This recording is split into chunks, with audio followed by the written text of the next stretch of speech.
Hello, bonjour à tous, bonjour et bienvenue à cette masterclass aujourd'hui consacrée aux canaux d'acquisition pour le recrutement de franchisés.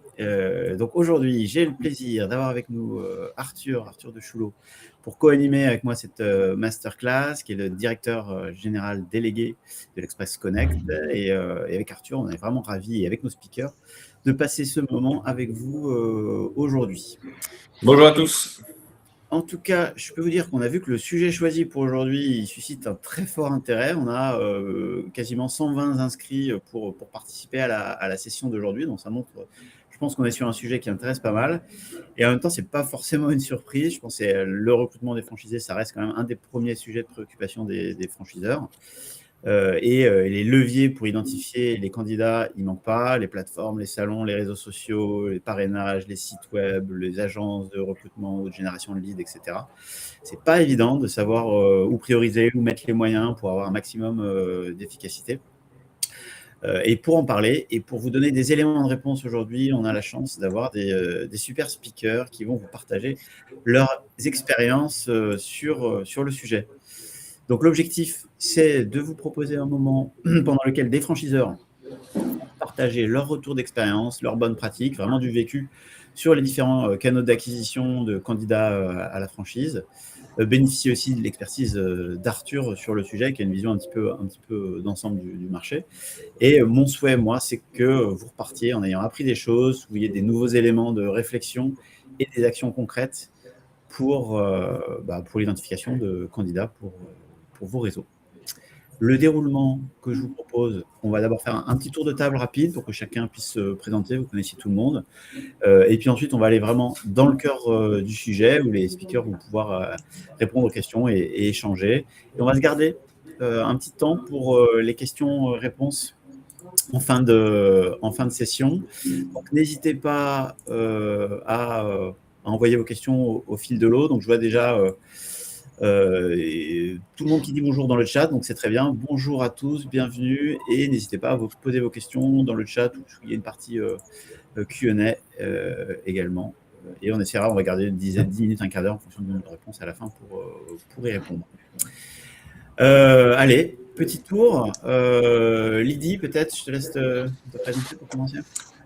Allez, j'ouvre le bal. Donc, bonjour à tous, Lydie Tempero. Donc, j'ai la double responsabilité. J'anime le réseau de franchise d'Alalu, basé à Bordeaux. Et également, j'assure la direction du développement du réseau. Dominique. Bonjour, Dominique Munier, directeur général de Novi Beauty Success, réseau dans l'univers de la beauté et du bien-être, avec des instituts de beauté, des parfumeries, plus de 450 points de vente en France et à l'international. Olivier. Bonjour à tous, donc Olivier Boreda, responsable du développement pour l'enseigne de Gelato à Morido. Et Arthur. Eh bien, rebonjour à tous, Arthur de Choulot. Donc, je suis le directeur général de l'Express Franchise. Alors, moi, j'ai la particularité d'avoir été franchiseur auparavant. Je suis entrepreneur. J'ai créé What the Franchise, qui est ensuite devenu l'Express Franchise. Et l'Express Franchise est une plateforme qui accompagne les réseaux de franchise à se développer, à travailler leur notoriété, visibilité, à mieux recruter leurs candidats, que ce soit en France ou à l'international, parce qu'on est présent maintenant dans une dizaine de pays. Voilà. Merci Arthur. Et donc Laurent Leclerc, moi je suis cofondateur de Smappen, qui est l'application de jeu marketing qui est la plus utilisée par les franchiseurs en France pour leur développement, également pour piloter, accompagner la performance des franchisés. Et c'est vrai, comme l'Express, on est aussi maintenant très international, puisqu'on travaille avec plus de 500 enseignes maintenant, principalement en Europe et en Amérique du Nord. Avant de démarrer, juste pour répondre à une première question simple, y aura-t-il un replay accessible? Je vais répondre tout de suite, oui, il y aura effectivement un replay qui sera accessible à la suite. Du coup, Arthur, je te laisse la main pour démarrer les échanges. Oui, on va rentrer dans le vif du sujet. On va parler contexte actuel. Je pense qu'on a tous beaucoup de préoccupations avec le contexte économique. Donc, je voudrais recueillir un peu votre retour d'expérience, Dominique, Olivier et Lydie. Vu de ma fenêtre, ce que je vois actuellement, c'est simple. Je vois une vraie difficulté d'accès au financement. Je vois des banques qui, très clairement, même si le discours n'est pas exactement celui-ci, mais très clairement, je vois des difficultés à obtenir des prêts. Je le vois tous les jours. Donc ça, mécaniquement, ça a un effet sur l'acquisition, puisque des candidats qui autrefois venaient, mettons, avec 30 000 sont beaucoup moins financés et doivent nécessairement augmenter l'apport. Donc ça veut dire que globalement, on doit aller chercher des candidats qui ont plus d'apport. Donc ça resserre un peu l'entonnoir. C'est de mon point de vue assez difficile et je voulais recueillir votre retour d'expérience très concret parce que vous êtes sur des réseaux qui sont différents, des apports aussi différents. Je voulais vous entendre sur votre contexte à vous. Peut-être qu'on peut commencer par Lydie. Alors oui, avec plaisir. Donc pour ma part, l'accès au financement est un sujet. Alors avant de rentrer dans le sujet des financements, la difficulté en fait que l'on a, c'est en fait plutôt le secteur d'activité que l'on a dans lequel on est, puisque le secteur du bâtiment, il faut savoir qu'effectivement on est dans un secteur qui varie en fait, et donc du coup pour lesquels on a connu ces derniers temps des difficultés. Et donc du coup en fait nous notre choix a été de se porter sur une acquisition en fait de profils qui soit vraiment sur un profil plutôt plus sélectif qu'avant. Donc effectivement, je te rejoins Arthur, on est allé sur des recherches de profils dans des zones prioritaires, là où en fait on a une prise de part de marché qui n'est pas celle que nous avons pu avoir sur les démarrages de la franchise dans le sud-ouest. Et donc du coup en fait on a augmenté nos critères de sélection pour avoir en fait ensuite un accompagnement très qualitatif, y compris sur les sujets en fait de financement, pour améliorer notre transformation. Donc ça, en fait, c'est un élément qu'on a pris en considération puisque le secteur de la construction, on a la chance d'avoir le retour de nos franchisés qui nous partagent en fait leurs difficultés. Et donc, du coup, c'est un élément qu'on a intégré dans notre développement pour justement minimiser le risque et sécuriser les dossiers en ayant en fait le bon niveau d'apport, le bon accompagnement avant d'entrer en franchise. Ouais. Et globalement, tu partages aussi ce constat qu'il y a une difficulté, en fait, une difficulté à financer tes candidats, ou finalement, avec la stratégie là, que tu viens de mettre en place, tu as réussi à la compenser. Comment tu perçois le sujet? Alors, pour ma part, c'est pas le sujet principal n'est pas sur le financement aujourd'hui, c'est le flux. C'est le flux, ouais. Tu constates une réduction du flux, globalement, tu constates... Drastique. Drastique, voilà. C'est-à-dire que je suis tout à fait... alors, je n'ai que 3 ans et demi de recul dans cette franchise, mais par contre, j'ai la chance d'être dans une franchise qui a 44 ans d'existence. Et c'est effectivement un moment en termes de développement qui est particulier parce que on attire des profils différents, on n'a pas le flux que l'on avait avant, d'où, et c'est là le sujet en fait de cette masterclass du jour, comment en fait se diversifier, aller sur les bons canaux d'acquisition pour avoir les bons profils qui vont en fait justement pouvoir aller jusqu'à l'entrée en franchise de façon sécurisée et surtout sur des périmètres où moi j'ai la pyramide des âges qui parle, c'est qu'en fait une vieille franchise, on a en fait une belle histoire à raconter, mais on a aussi beaucoup de départs en retraite et que quand en fait je recrute des candidats en franchise, je vais faire en sorte de sécuriser mes sessions et ensuite en fait de créer de nouveaux points de franchise là où mes prises de part de marché ne sont pas satisfaisantes. C'est la bascule parfaite pour faire la transition chez Dominique. Merci. Dominique, je crois que tu vas pouvoir rebondir sur ce que dit Lydie. Tu as pas mal de choses à raconter, notamment sur le sujet de session. Le Beauty Success a aussi plus de 30 ans et nous avons aussi la même problématique, à la fois, bien sûr, le développement et je veux dire la création de nouveaux points de vente, mais on est sur des marchés matures. La parfumerie est déjà très, très implantée au réseau, il reste très peu d'indépendants.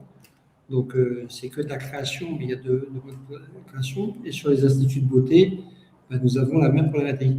Ce que je voudrais revenir un peu sur la première question, c'est vrai que notre problème aujourd'hui, alors certes, le financement reste un problème sur des activités comme l'Institut de beauté qui sont plus fragiles qu'une parfumerie avec des investissements plus hauts. Mais le gros problème, c'est vraiment le flux. Et quand hier, on faisait du développement, je n'ai pas fait le vieux de l'histoire de la franchise, mais de mon expérience, on avait beaucoup de volume. Donc, on pouvait se permettre, sur le volume, de dire on a X contacts, et on va bien sortir les 10 ou 20 points de vente ou 30 points de vente qu'il nous faut pour ouvrir cette année. Ce n'est plus le cas. Je pense que ça a commencé, ce n'est pas d'aujourd'hui, ça a commencé après le Covid déjà. Je pense que déjà, post-Covid, on a ressenti, je dirais, cette baisse de volume. Et donc, on s'est tout de suite, et on se repositionne aujourd'hui, plutôt sur se dire quel est le côté qualitatif. On va sur le côté qualité du prospect. Donc, l'acquisition, on va rechercher en premier lieu, tout de suite, avoir des prospects qualifiés. Alors, ça veut dire que ça ne diminue pas le coût d'acquisition, parce que quand on va chercher du prospect qualifié, on le paye plus cher. Mais on a les mêmes résultats que sur une masse globale, on fait un peu du volume. Et donc, c'est vrai qu'aujourd'hui, le premier élément clé pour nous, c'est de diversifier nos sources, je dirais, de communication pour aller chercher du prospect qualifié. Donc, on a totalement changé quand hier on faisait. Le seul truc qu'on n'a pas changé, bien évidemment, c'est notre présence au salon de la franchise, puisque aujourd'hui, c'est quand même une image très importante du salon et notre présence est très importante. Mais après, quand hier on faisait essentiellement, je dirais, des demi-pages, des pages entières dans les magazines spécialisés, ça s'est complètement arrêté. Aujourd'hui, on va essentiellement sur le digital, parce que c'est là et on va très vite. Alors, quand je dis digital, c'est aussi bien au travers de nos propres sites internet, mais également sur tout ce qui est, je dirais, LinkedIn, et puis tous les autres canaux, et de prendre des marketeurs, si je peux expliquer le terme, qui vont travailler pour nous sur des cibles particulières pour aller nous rechercher du prospect qui répond à nos critères. Alors, quand il répond à nos critères, c'est pas forcément je veux être le parfumeur, c'est bien sûr sur des gens qui ont la volonté, la motivation de devenir entrepreneur, qui ont la capacité financière, c'est tout ça qu'on va chercher. Donc, on a un coût d'acquisition plus cher, si on raisonne par candidat, mais beaucoup plus qualitatif. Et c'est ça le grand changement par rapport au passé. Et donc, ça veut dire qu'aujourd'hui, oui, tout le monde essaye, on fait des salons, on essaye plein de choses, parce qu'aujourd'hui, on n'a pas assez de candidats, c'est très clairement aujourd'hui, mais qui va ouvrir, vu le contexte économique actuel. Donc, c'est sûr que ça ne vient pas nous aider. Mais depuis le Covid, on n'est pas aidé. On a le Covid, les guerres, machin. Chaque année, maintenant, on a quelque chose. Donc, dans nos prévisions, on dit qu'est-ce qu'on va avoir. Donc, ça veut dire qu'on a un impact extérieur sur nos activités. Et c'est vrai que depuis le Covid, on n'a pas loupé une. Donc, voilà. Mais donc, ça veut dire qu'on continue. Et donc, il faut que. C'est là où nos équipes de développement, on est de plus en plus pointues. Parce que derrière, on a des prospects qualifiés et on doit aussi répondre, être encore plus pro qu'hier pour justement capter le bon candidat. Et derrière, le choix d'une enseigne, c'est est-ce que j'ai le feeling avec l'enseigne, au-delà et le produit et les personnes et tout ça. Avant de passer la parole à Olivier, tu es aussi concerné par, un peu comme il dit, par les départs en retraite, etc. Donc, tu as un enjeu aussi d'aller trouver entre guillemets, des remplaçants.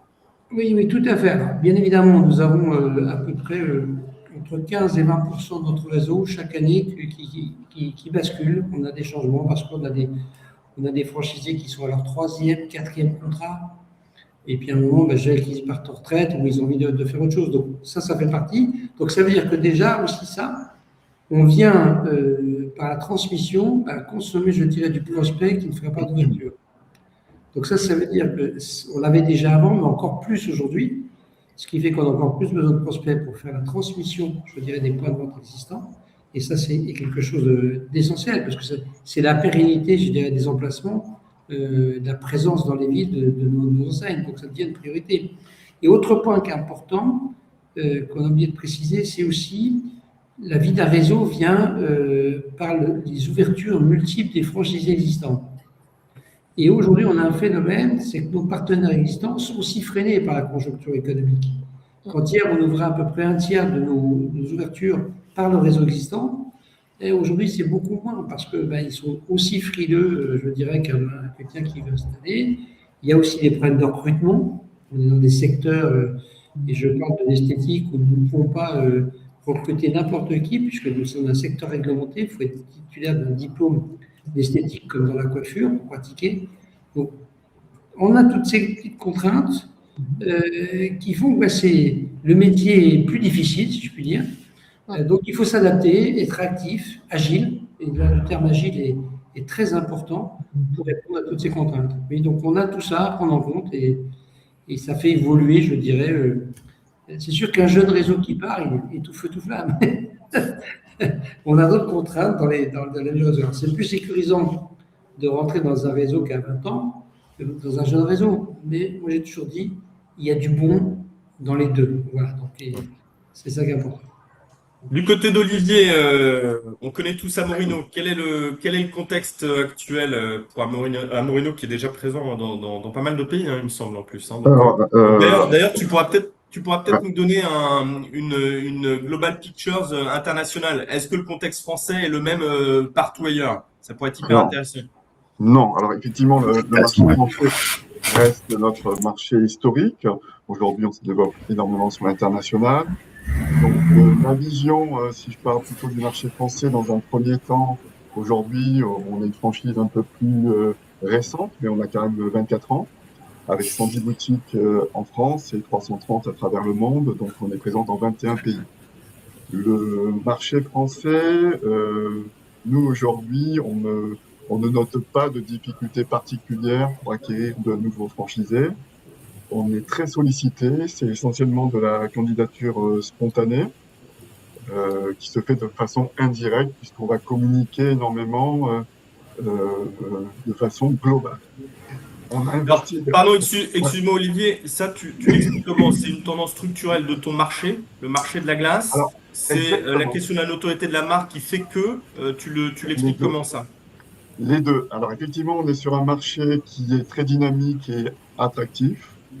On est également sur un produit, bien qu'Amorino soit une enseigne avec une glace, avec un positionnement premium, on a quand même un ticket moyen qui est relativement bas si on parle de la parfumerie ou de l'automobile ou autre chose. Donc, en période de crise, on est beaucoup moins impacté, nous, dans les ventes. Depuis le 2020, 2021, le Covid, on a été plutôt même un commerce un peu refuge dans la consommation et on a explosé notre développement en France en termes de franchisés. Ça s'explique parce que déjà, on a traditionnellement, et c'était la politique depuis très longtemps, nous, dans notre filtre et ticket d'entrée, on demande toujours, depuis 20 ans, 40% d'apport personnel pour l'investissement. Ce qui crée quand même un filtre relativement important parce qu'on parle entre un investissement de 600 000 à 800 000 euros, donc à minima, un apport personnel qui doit dépasser les 200 000 euros. Donc ça cible énormément nos candidats. Sur le marché qui effectivement commence à être concurrentiel, on a quand même pris, nous, le leadership, puisqu'on est numéro 1 en nombre d'enseignes d'unités de glace en Europe et bien entendu en France. Donc, ce qui génère beaucoup de demandes. Voilà. Après, c'est vraiment de la communication globale. On a également investi, nous, on a toute une équipe qui s'occupe du digital. Ça fait plus de 5 ans qu'on est déjà là-dessus. Donc, aujourd'hui, les crises que l'on peut avoir ne nous empêchent pas de nous développer. C'est plutôt le contexte économique international qui peut compliquer un petit peu les choses. Donc, en termes de vente, on ne sait pas ce que ça peut donner sur moins de voyageurs sur Paris du Moyen-Orient. Sur notre développement sur l'Inter, effectivement, aujourd'hui, on a quand même un certain nombre de marchés, que ce soit d'Égypte, au Qatar, Bahreïn, Koweït, on est présent dans tous les pays du Moyen-Orient. Effectivement, on a des difficultés d'approvisionnement puisqu'on est à la fois franchiseur et producteur. Donc là, oui, on a une difficulté. Quand le président Trump veut mettre des taxes douanières à 25% supplémentaires, bien entendu qu'il faut qu'on anticipe tout ça. Donc ça, voilà. Mais en termes de candidats, et même sur l'Inter, on a signé cette année 2 nouveaux marchés en Asie.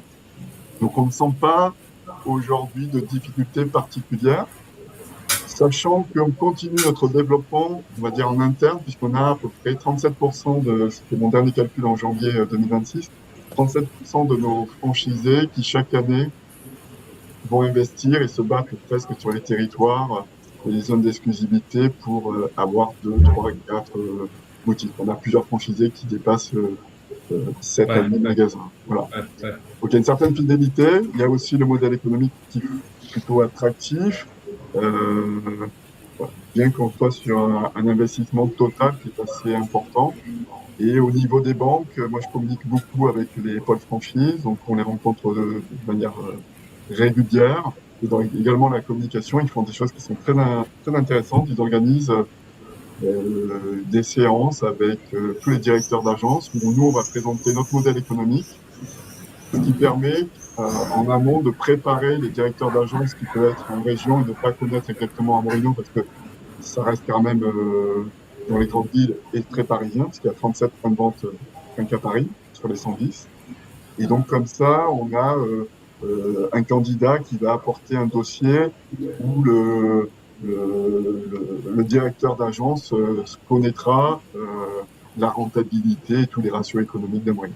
Donc ça, c'est quelque chose qu'on a mis en place depuis plusieurs années et on communique énormément et on échange énormément. Et on a construit cette relation avec 4 grosses banques françaises et ça nous aide énormément. Ok, très clair. Est-ce que je peux juste, sur ce sujet en fait, du profil de candidat, je complète parce qu'effectivement, moi je vois aussi, et par rapport en fait à l'ADN de nos franchisés des 44 premières années, et le profil qu'on attire aujourd'hui, finalement, ce qui s'est passé sur le post-Covid, pour nous, en fait, nous a aidé à aller chercher des nouveaux profils. Je m'explique. En fait, le réseau d'Alalu, donc à la base, donc pour ceux qui ne connaissent pas, issu du monde du profilage de gouttières en continu sur les chantiers, que ce soit neuf ou en rénovation, puis agrémenté par d'autres concepts en continu, le véhicule atelier pour de la gouttière, de la couvertine et du bardage à joint debout en toiture et en façade. Finalement, en fait, avant, était réservé à un public d'artisans, de couvreurs, zingueurs, et en fait, nous, en fait, on s'est dit, il faut qu'on s'intéresse à des nouveaux profils, et donc, en changeant de la communication et en allant chercher des gens qui étaient plutôt en reconversion, qui peuvent être formés au sein de notre centre de formation, finalement, on va chercher des nouveaux profils en reconversion, ayant parfois un apport qui est supérieur. Et donc, du coup, en fait, c'est notre modèle d'entrée en franchise qui, justement, a été repensé pour s'ouvrir à des nouveaux profils. Et cette hétérogénéité de profils aujourd'hui est finalement très riche, puisque en fait vous avez, entre guillemets, sans faire de clash de génération, mais en fait vous avez l'ancienne génération qui s'alimente énormément des discussions au terme de comités régionaux avec ces nouveaux profils. Les nouveaux profils justement bénéficient d'expériences des plus anciens, et ce côté en fait mix des générations et mix de compétences est finalement assez riche, et donc du coup attire aujourd'hui pas mal en franchise, puisqu'en plus dans notre secteur, là, ton point il est hyper important. C'est clair que là il y a une évolution et on le voit côté l'Express Franchise. La tendance c'est clairement élargir la base du tunnel d'acquisition. Donc globalement ça a des conséquences sur vos concepts. Ok, comment mon concept, je peux le rendre encore plus accessible, en fait. Et donc, il y a des enjeux de formation, d'animation, etc., qui viennent derrière. Je pense que c'est une vraie tendance structurelle. Ça permet d'embrayer vraiment concrètement sur le sujet d'acquisition. Je vais poser une question un peu bête autour de la table. Qui a craqué le système? Qui a réussi à identifier le bon canal pour votre profilage de candidat? Est-ce que vous avez des convictions très claires sur le canal d'acquisition qui pour vous marche? Est-ce qu'il y en a un ou finalement est-ce que c'est une stratégie 360 tout azimut? Est-ce qu'il y a une recette? Voilà. Allez, Dominique. Alors, je n'ai pas trouvé. Ça me rassure. Ça me rassure. On est tous rassurés là. Sinon, alors j'ai fait de la pub, j'ai pas dit l'Express Franchise, mais bon, ça aurait pu être ça. Ça va être... Non. Je pense qu'il n'y en a pas, parce qu'on est obligé d'être multicanal aujourd'hui. Bien sûr que le multicanal, c'est quoi? Premier relais, bien sûr, pour faire connaître l'enseigne, ce sont déjà nos propres points de vente. Donc, il y a une communication dans nos points de vente pour dire que s'ils sont intéressés pour un point de vente, ça fait partie pour moi du multicanal. Il y a le parrainage des franchisés. Et tout ça, après, vous avez bien sûr des bandeaux avec des partenaires de la franchise historique sur les sites de la franchise historique. Et puis après, on a aussi tout le digital. Et le digital, aujourd'hui, c'est de faire appel à des spécialistes qui, selon les profils, les critères, vont aller chercher, je dirais, des leads. On va acheter des leads spécifiques qui vont être qualifiés derrière. Donc, on est multicanal. Aujourd'hui, pour moi, il n'y a pas... en tout cas,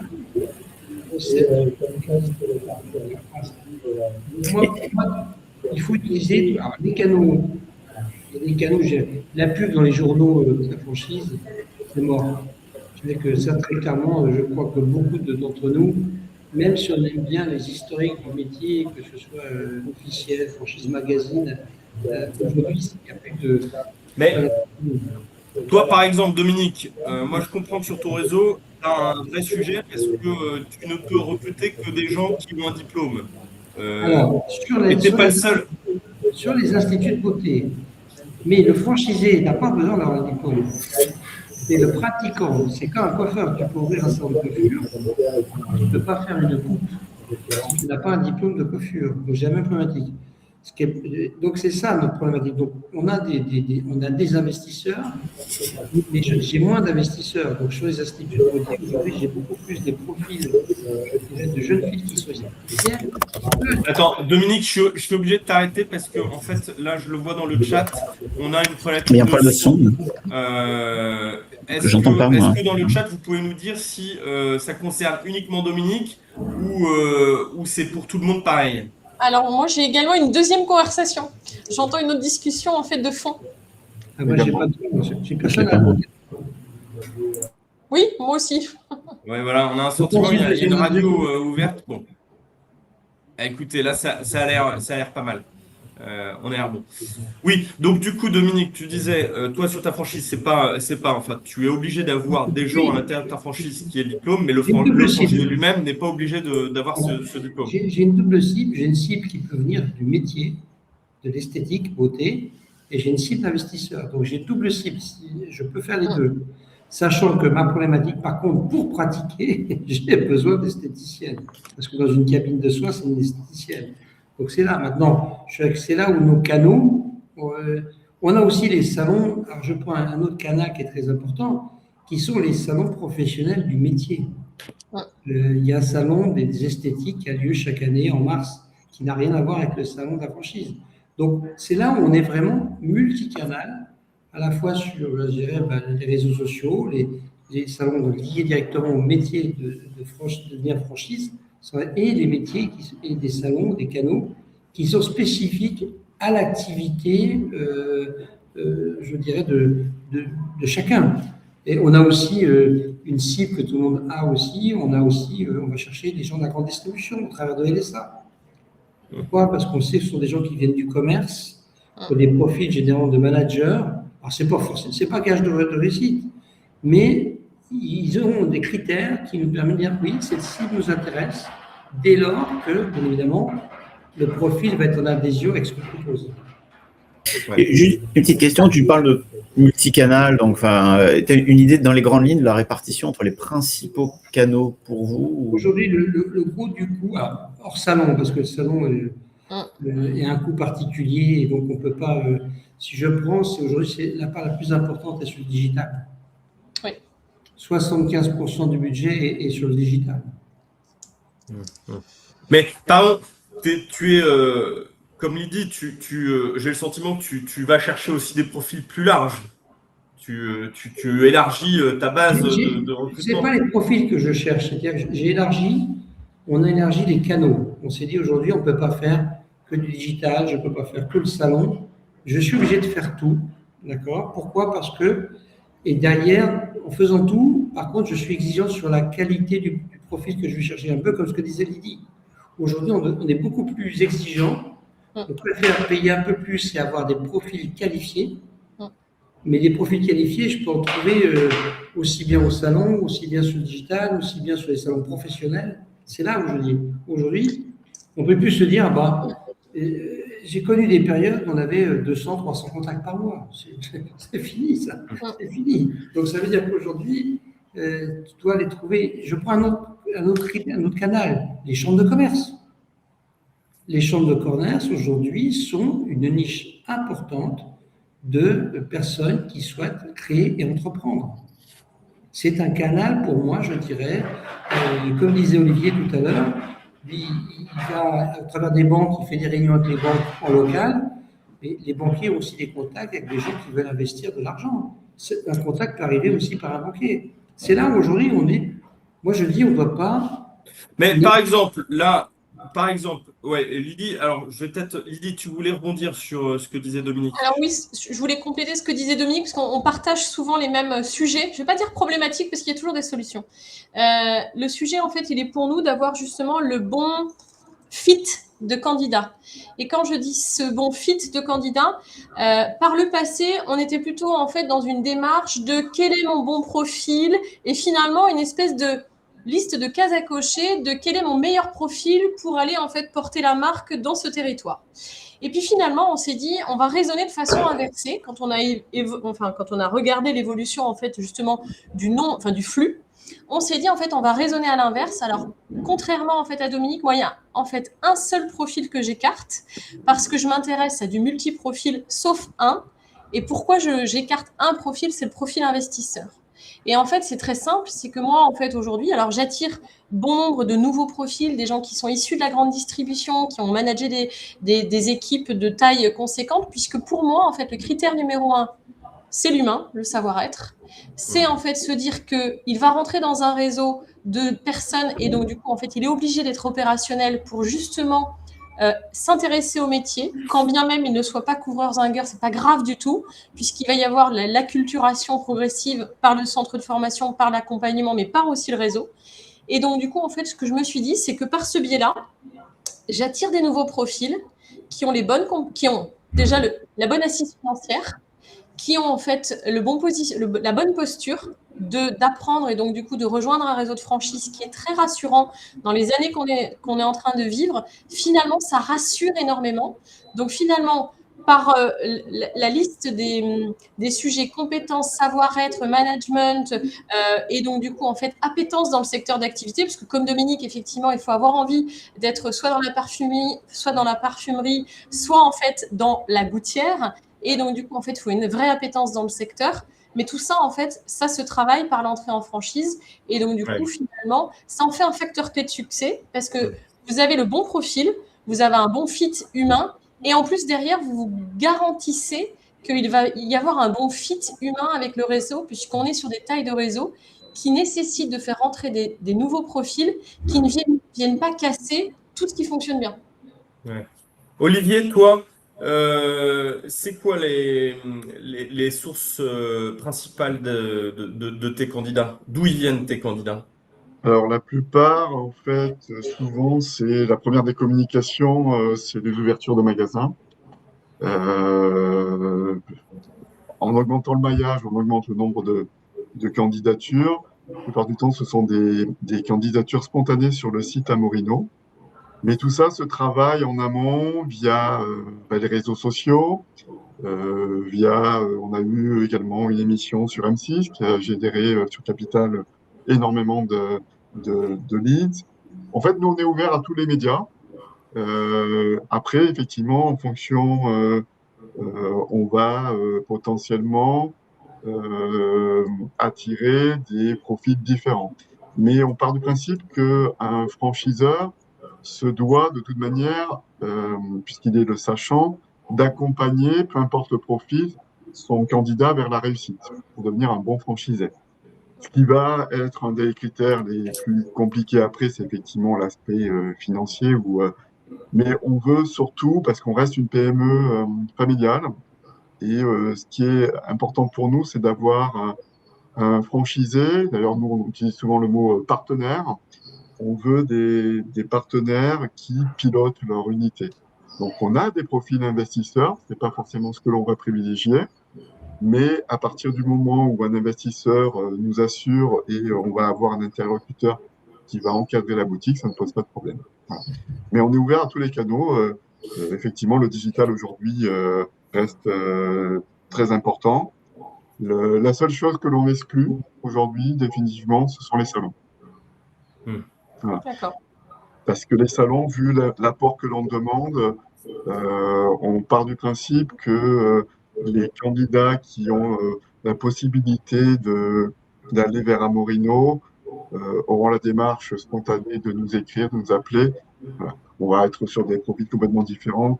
Voilà. Moi, chaque fois que je suis contacté via LinkedIn, j'ai des profils qui sont déjà en général de multi-franchisés ou de commerçants qui ont déjà une capacité ou une certaine expérience.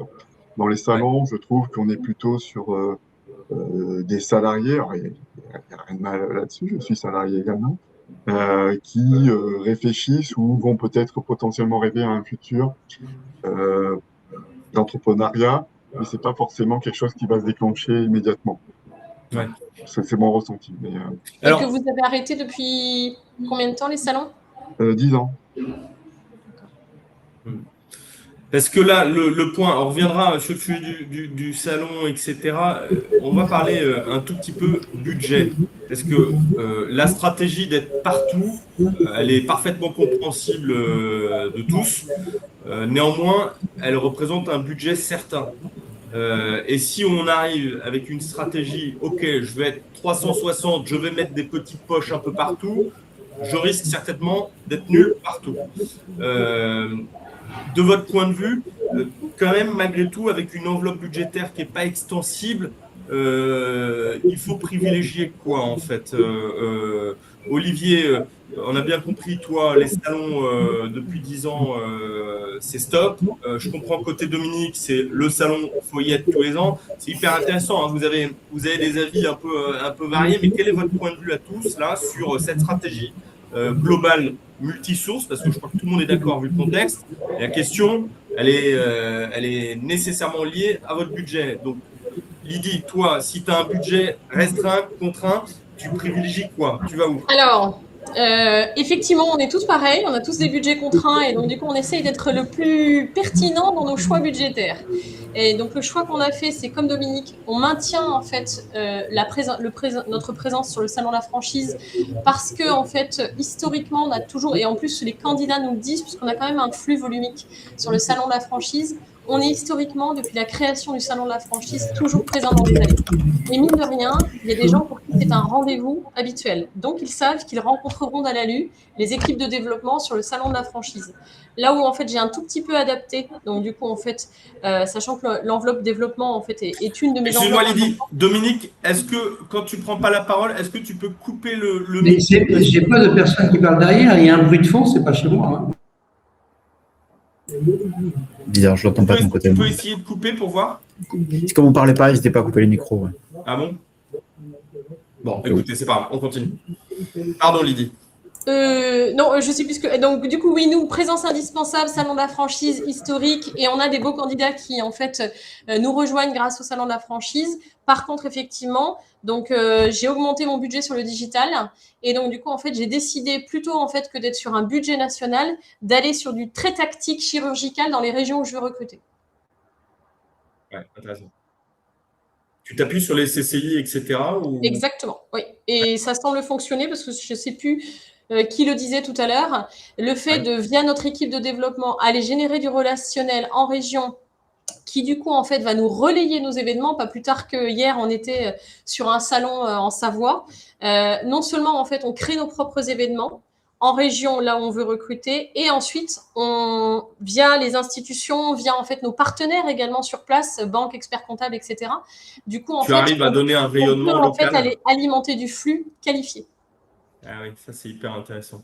Et comment on travaille avec une CCI factuellement? On rencontre qui et qu'est-ce qu'on peut obtenir d'une CCI en fait, hein? Alors, je vais laisser les autres répondre, mais alors pour ma part, en fait, je suis basique, hein, c'est-à-dire que je pars du principe qu'il y a toujours un responsable du développement économique dans toutes les CCI, et puis finalement, ça fonctionne. Il faut passer par un standard, et puis les réseaux sociaux, c'est formidable parce qu'on a accès en fait à l'information en 2 secondes 30, et puis en fait, si on n'arrive pas à la trouver, par un tel qui nous met en relation avec un tel, on arrive en fait à toquer à la bonne porte et puis ensuite générer du relationnel. Donc effectivement, l'équipe de développement se déplace en région pour aller générer du relationnel, préparer ces événements en amont pour aller justement alimenter du flux qualitatif.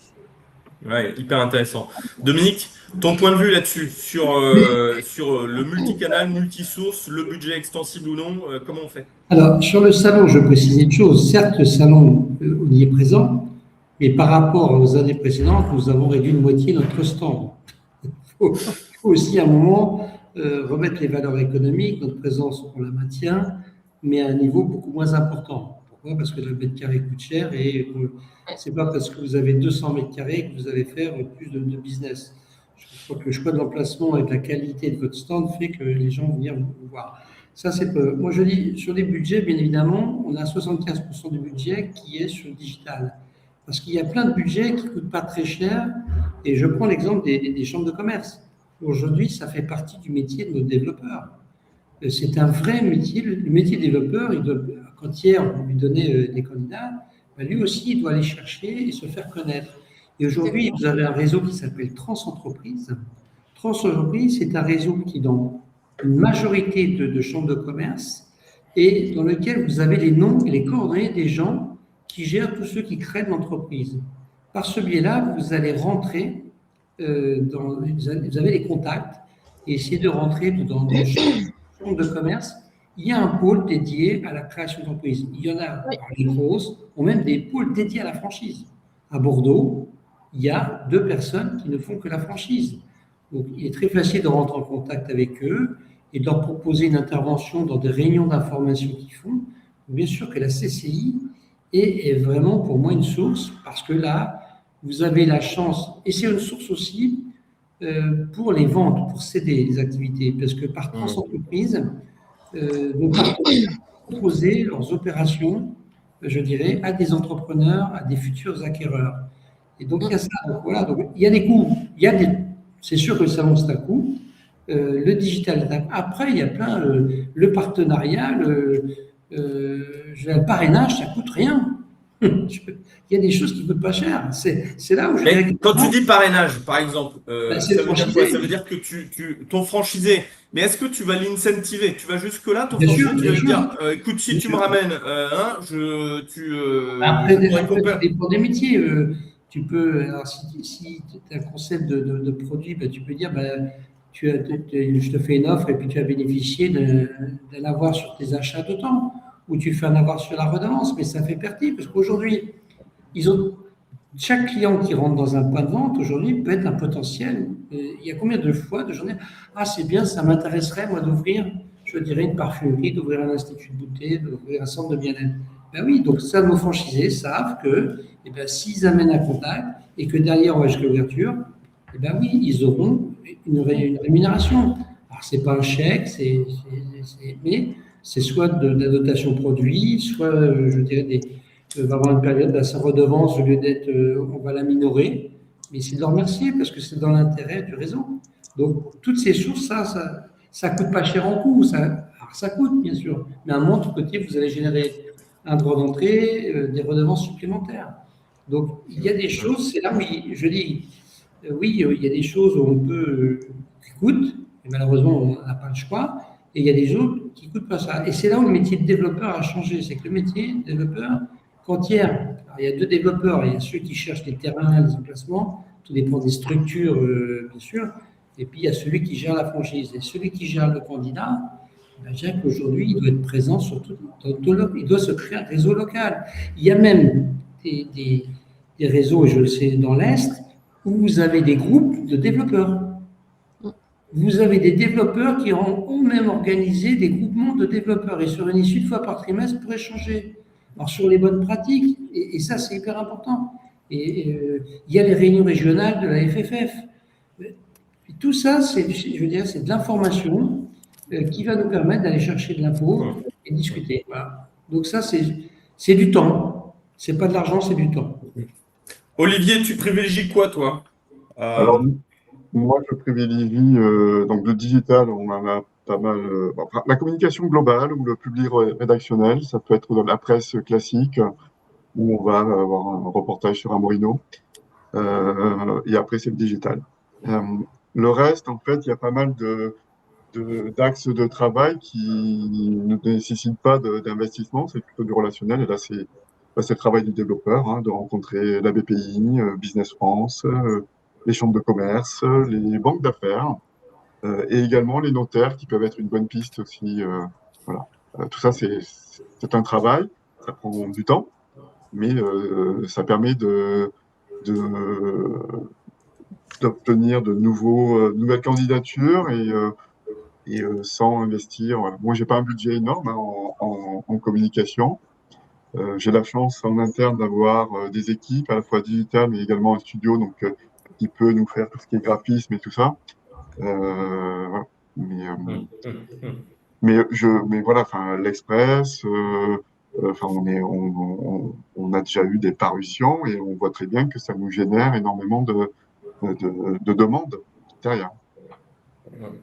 Mais là, globalement, est-ce que tous, j'ai vu une question dans le chat là, intéressante. Ouais, on va aller regarder les questions. Il y a quelques questions, on pourra les balayer après, mais vas-y, je te laisse et après on passera au code. Ouais, il y a toujours sur le sujet budget. Aujourd'hui, est-ce que vous avez une idée de vos coûts d'acquisition? Combien ça coûte de recruter un franchisé in fine? En coût direct, Au global, alors vous sauriez dire aujourd'hui, est-ce que vous voyez une évolution de ce coût oui, c'est quelques milliers d'euros. Hmm.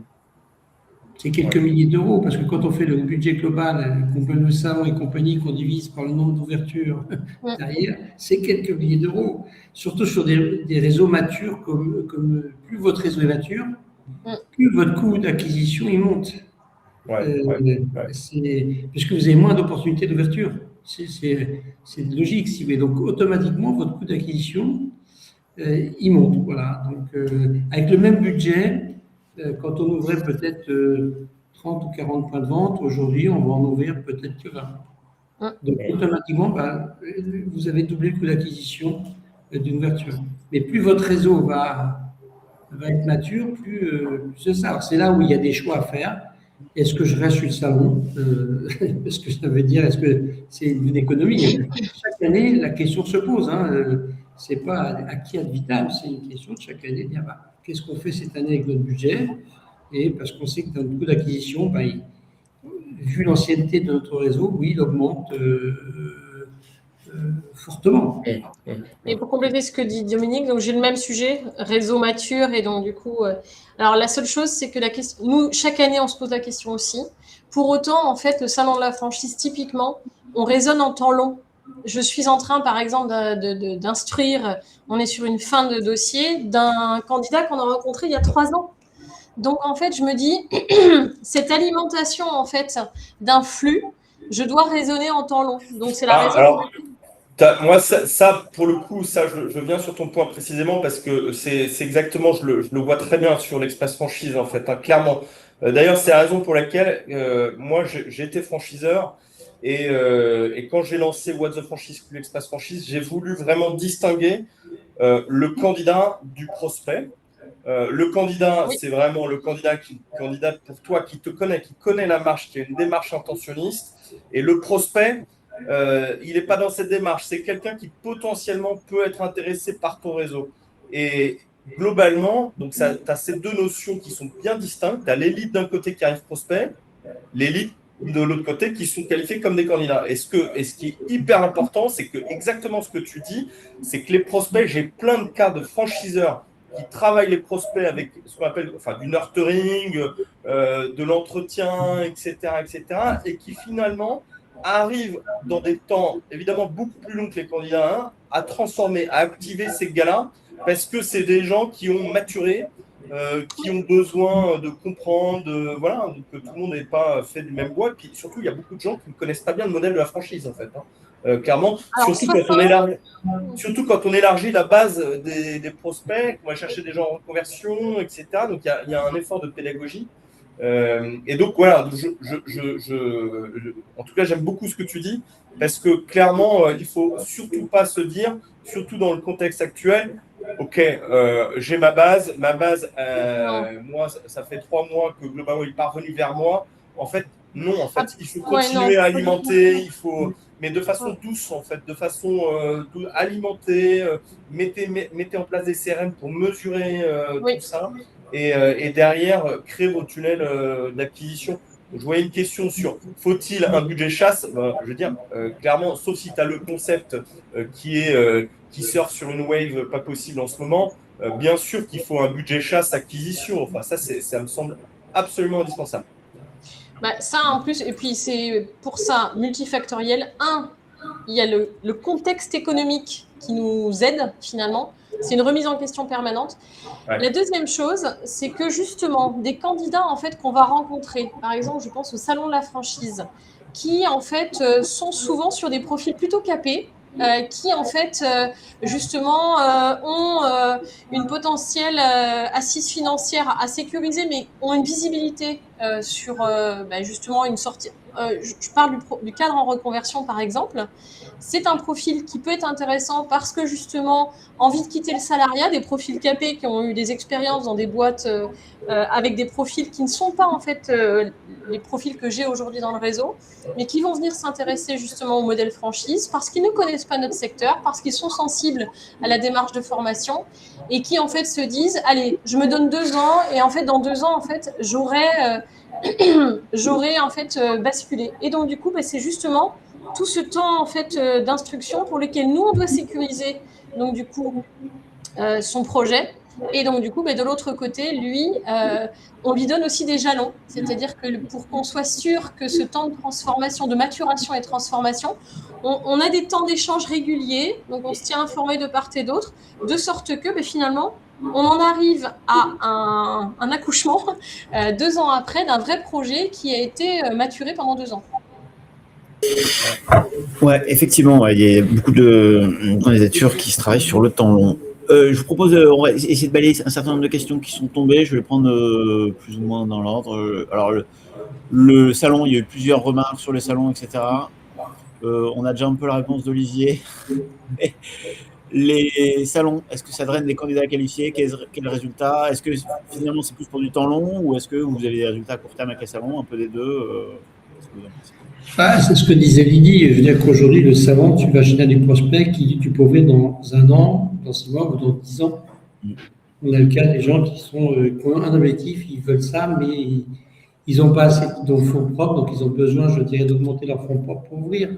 Donc ça fait partie, oui, le salon, c'est un temps long. Maintenant, c'est aussi l'identité, c'est la notoriété. C'est tout ça qu'il faut voir. C'est pas, bien sûr, la priorité, c'est du prospect du candidat. Je suis tout d'accord avec Arthur sur la notion de candidat et prospect. Nous, on a un fichier de prospects qu'on active tous les ans. 1 fois par an, on leur dit on est au salon.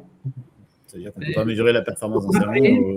Ces gens-là, on ne les a pas qualifiés comme des candidats, mais comme des prospects qui ont eu un intérêt à un moment pour l'enseigne. Et donc, on leur envoie un mail. Ça coûte 0. Hein. Ça coûte 0 de dire tiens, vous êtes passé nous voir, vous nous avez contacté, sachez qu'on est au salon.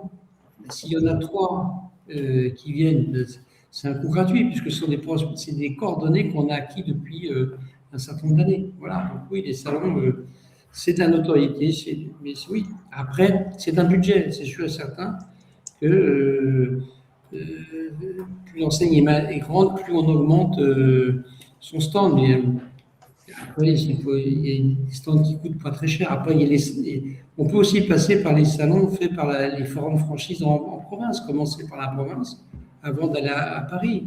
Tout dépend de votre positionnement. Puis de toute façon, c'est toujours, quand on développe un réseau, n'allez pas chercher les prospects. Je veux dire, si vous êtes à Nice, n'allez pas le premier à Brest. Hein.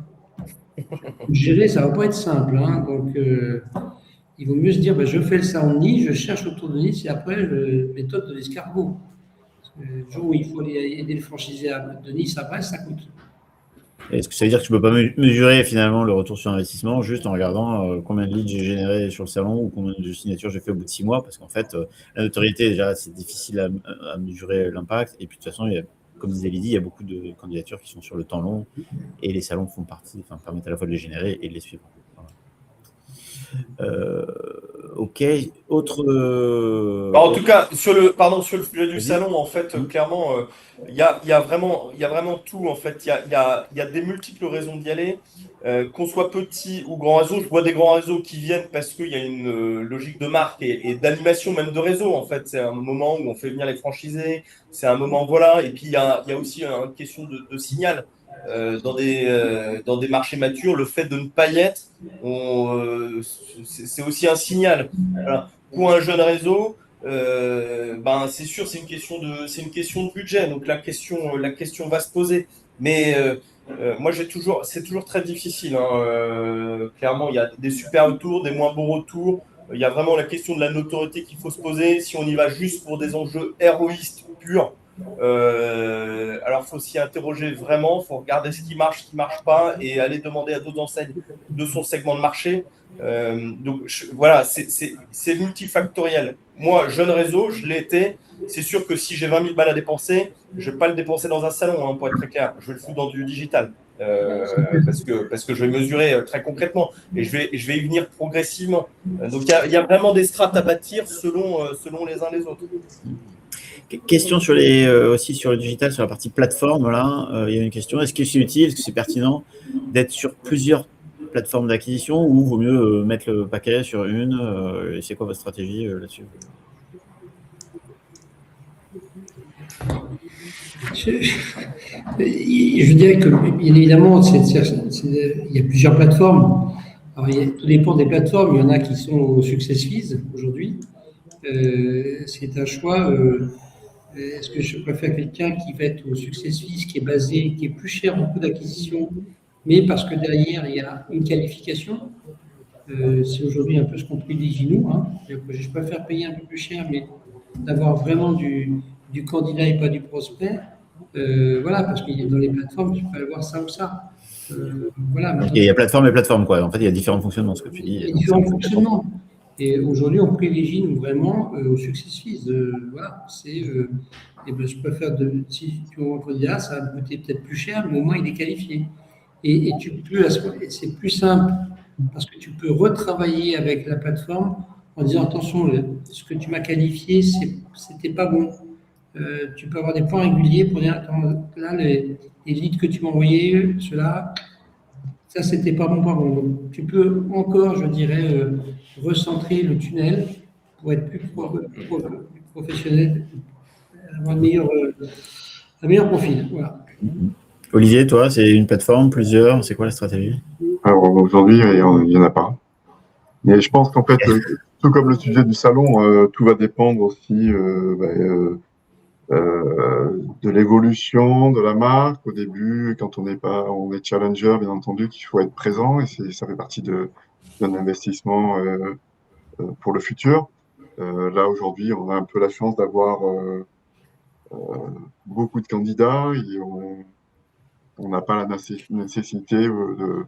Alors, on communique différemment, on a d'autres budgets, mais pas de plateforme. Deux pour ma part, une en session et une généraliste. Moi, je peux vous donner un petit retour d'expérience. Évidemment, je suis un peu concerné. Donc, j'étais franchiseur et justement parce que j'étais franchiseur, j'ai voulu changer un peu le paradigme des plateformes existantes. C'était il y a déjà quelques années. Moi, mon sujet, c'est que évidemment, quand j'étais jeune réseau, j'avais besoin de support et de relais, clairement. Donc, je suis passé par des plateformes traditionnelles. Voilà, j'ai pris mon abonnement, etc. Plateforme qui fonctionne un peu comme un annuaire. Et puis, voilà. Ma volonté, c'est toujours ma volonté actuelle. Mon enjeu, c'est d'aller beaucoup, beaucoup plus loin. Et surtout dans le contexte économique actuel, l'enjeu, c'est de faire connaître le modèle de la franchise, d'aller chercher des gens beaucoup plus haut de funnel. On parlait de reconversion beaucoup, on parle de jeunes aussi. On n'a pas beaucoup parlé de jeunes, mais c'est un modèle économique qui est adapté aux jeunes. Hein. Il y a plein de jeunes qui veulent créer des entreprises. Il y a une vague de création d'entreprises depuis déjà maintenant des années. Il y a beaucoup d'échecs en fait. Hein. Créer une entreprise, c'est très compliqué. Donc les jeunes vont chercher de l'argent, vont mettre de l'argent, etc. Donc, moi, j'ai toujours pensé que mettre de l'argent dans une franchise, il y avait un peu plus de taux de réussite possible. Donc il y a des canaux qui sont intéressants chez les jeunes. Simplement, mon sujet, moi, quand j'étais franchiseur, et ma honte, c'est de dire mais comment faire pour faire connaître massivement le modèle de la franchise? Donc, je me suis dit, en fait, il n'y a pas 50 000 solutions. Il faut avoir une stratégie social média très forte. Ils sont tous là-dessus. Donc, les plateformes aujourd'hui, il y en a plusieurs. Il y en a qui sont traditionnelles, qui ont des référencements naturels, Google, etc., qui, du coup, quand on va sur Google, on est intentionniste. Et puis, il y en a d'autres qui sont très orientés focus social média parce que, globalement, il y a une nécessité d'aller plus haut de fenêtre, d'aller les chercher. J'ai envie de vous dire, les plateformes, il faut bien comprendre pourquoi on y va, en fait.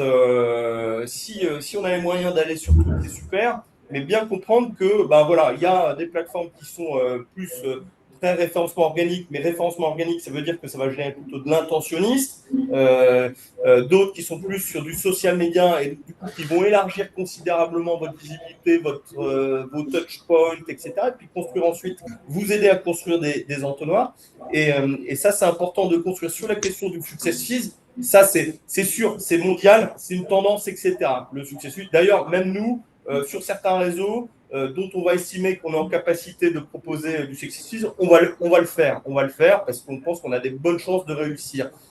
Néanmoins, des apports d'affaires qui fonctionnent 100% au success fees, warning complet en fait. Hein. Moi, faut être très clair. Hein. Un consultant qui est capable de prendre de vous dire, je signe avec vous un contrat, je m'engage sur du royalty success fees 100% sans frais fixes, etc. Moi, ça me perturbe parce qu'il a besoin de se financer. Donc, c'est sans doute aussi des gens qui vont cumuler plein de contrats et qui vont aller ensuite faire le tri dans leurs contrats et aller directement sur ceux qui marchent. Donc, il faut faire très attention dans l'analyse des contrats qu'on a aussi avec des réseaux d'apport d'affaires. Ça marche, hein, je ne vais pas dire le contraire, mais il faut bien calibrer les sujets et surtout warning complet quand on est en full success fees. Je l'ai fait, je sais, et honnêtement, vous êtes de fait soumis aux aléas du marché et l'apporteur d'affaires va aller directement sur ce qui marche. Hein. Donc ça, c'est mécanique, hein, donc il faut en avoir conscience. Voilà. Laurent, j'ai pris beaucoup la parole pour conclure. Non, très bien, super intéressant. C'est très bien d'avoir ton regard sur cette partie-là que tu connais un petit peu quand même. Donc, en plus des deux côtés, donc c'est ça qui est super intéressant. Il est midi, donc moi je vous propose qu'on conclue là, qu'on s'arrête là. Si vous avez d'autres questions, n'hésitez pas peut-être à les poser directement, à nous contacter. Ça peut être le plus simple, vous contacter, j'imagine, LinkedIn. Donc, n'hésitez pas à contacter Arthur, Dominique, Lydie, Olivier ou moi-même sur LinkedIn pour éventuellement prolonger les échanges. Mais merci à tous, merci beaucoup, c'était super. Merci beaucoup. Il y avait des vrais tips concrets, je pense. Donc j'imagine que les ont pris bonne note et qu'il y a des choses concrètes à implémenter en suivant. Le replay, effectivement, il sera envoyé, donc vous pourrez revenir dessus éventuellement. Et merci à tous et à bientôt. Merci à tous. Merci à tous. Merci. Au revoir.